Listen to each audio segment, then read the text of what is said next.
stood for. For that, let's turn over to Ambassador Yusuf Maitama Sule to give us an insight into who the man Sardauna was. Yes, he was a leader, a true leader with all the qualities of leadership. A true leader who led by example. A leader whose leadership was accepted by all and sundry, irrespective of tribe or religion. A leader who led with the philosophy of a herdsman. The herdsman that sacrificed his life, his health, his comfort for his cattle. A leader, a political leader that came into politics to serve but not to be served, to give but not to take. A leader whose philosophy then, if used today, could solve all the problems of Nigeria, political, economic, and social. He was a leader whose leadership cut across tribal, religious, and cultural boundaries. A true leader who led by example. A leader who believed in division of responsibility. He believed that some people are destined to be rulers, some are destined to be workers, some are destined to be this or that, and each has to keep to his own sphere of responsibility. He used to tell us in those days, and that was what made him great, that you cannot do two things at the same time. Any of my ministers that wants to go into business should resign his appointment. I will encourage him. But you cannot do two things at the same time. You cannot be a minister and a businessman at the same time. That was Sardauna, a leader who studied the problems of his own people and worked to solve those problems. Yes, that was Sardauna. His greatest achievement is something that we should learn today. Sardauna, under his leadership, had all northern Nigeria, all the tribes of northern Nigeria united. There was no question of religion or tribe or status. No. One day, if I may tell you this small story, the Sardauna went to the Kingsway to do shopping. He met some students and he asked them what they were doing. They said they were window shopping. Then he said, let each one of you go and pick one item, I will pay. They did. And he asked his servant to go and settle the bill. Unfortunately for him, the servant, he asked one of the boys, where do you come from? What tribe are you? When Sardauna heard this, he said, don't ever ask such questions. He is my son. It doesn't matter where he comes from. I am his father. If you ask such questions again, I will dismiss you. That was Sardauna. In those days, people in the north did not call themselves by the names of their tribes or religion. They were all Yang Ariwa, northerners. Right. That was the Sardauna. Right. A great leader. What happened along the lines?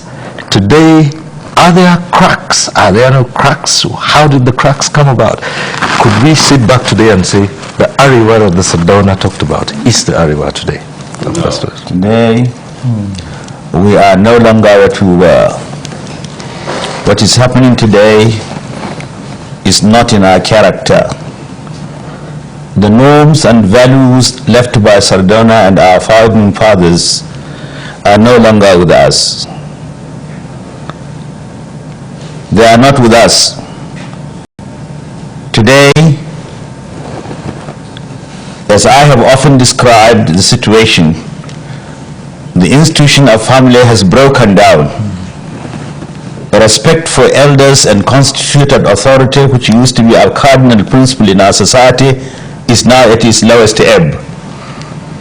Honesty, why it does not pay, has become meaningless. Symptoms of revolt loom large in the horizon.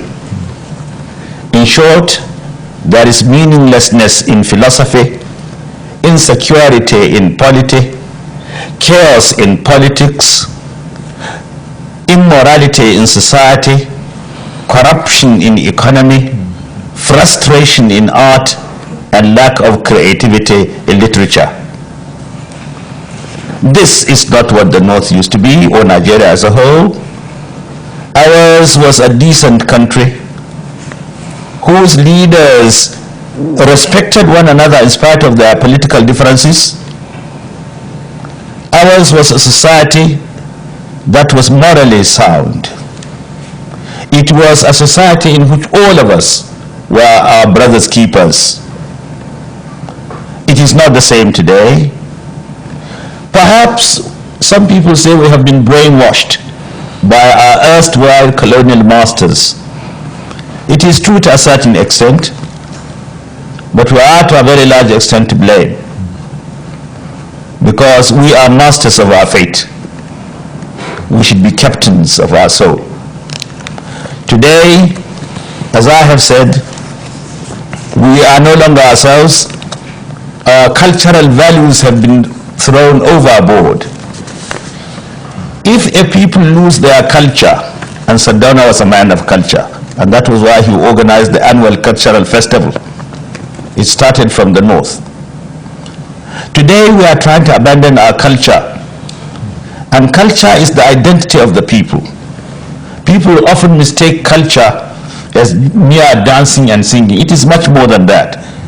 Culture is the customs and costumes, the characters and the characteristics, the manners and mannerisms, the philosophy and the ideology of our people. Culture is the totality of a people's experience.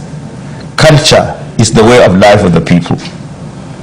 Sardauna in those days adhered to the culture of the people. We had an identity. We had respect for one another. Our society was morally sound. There was little corruption, and so on and so forth.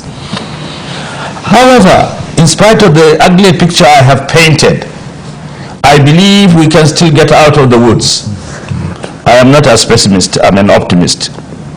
I believe that if we can revive the glory of the past by reminding us of the good achievements, the success of the Sardauna and his like. If we recall what the Sardauna did and emulate his example, we can certainly revive the glory of the past. Right. I'm glad to say, under the present political dispensation, with some of the leaders determined to revive that glory, I am beginning to see a light at the end of the tunnel. I do hope the struggle will continue.